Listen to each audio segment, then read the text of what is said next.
Dis-moi, oncle Michel, j'entends souvent parler de réfugiés de guerre aux actualités, comme en Ukraine par exemple. Notre secteur a connu, par le passé, une arrivée massive de réfugiés? Par exemple, lors de la Seconde Guerre mondiale, des habitants des Ardennes sont venus trouver refuge chez nous. C'est resté dans les souvenirs des plus anciens.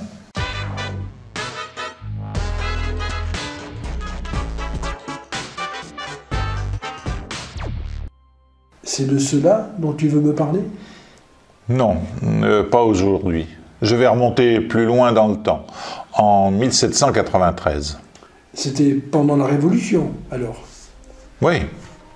Tu sais sans doute qu'au début de l'année 1793, des paysans du nord de la Vendée et du nord-ouest des Deux-Sèvres se sont révoltés, pour diverses raisons.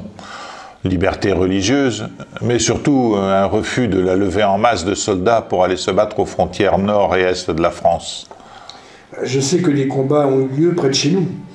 Effectivement, cette révolte, qui a suivi presque complètement les terrains géologiques granitiques, c'est une énigme. Toujours est-il qu'en 1793, les révoltés se sont emparés de Parthenay, Bressuire, Thouars, semant la désolation sur leur passage.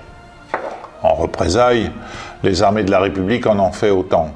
Rappelons-nous, un peu de temps après, les colonnes infernales de Turot, de sinistre mémoire. J'imagine que ceux qui ont pu s'enfuir l'ont fait. Oh, certainement. On ne sait pas combien ont quitté leur commune. Il n'y a pas de documents. Mais si tu m'en parles aujourd'hui, c'est bien que tu as quelques renseignements à fournir sur ce sujet. J'ai quelques éléments que j'ai trouvés dans les archives de la commune de Xaintrailles, commune limitrophe de Besleuf.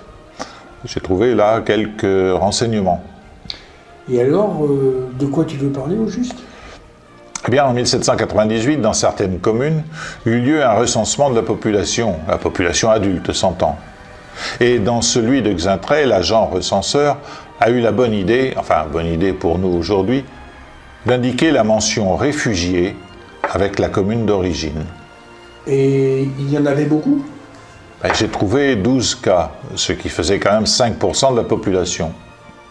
Mais en reprenant les actes d'état civil depuis 1793, il faut en ajouter d'autres, car on trouve des mentions comme « réfugiés depuis quelques mois dans cette commune », et ce, dès 1794.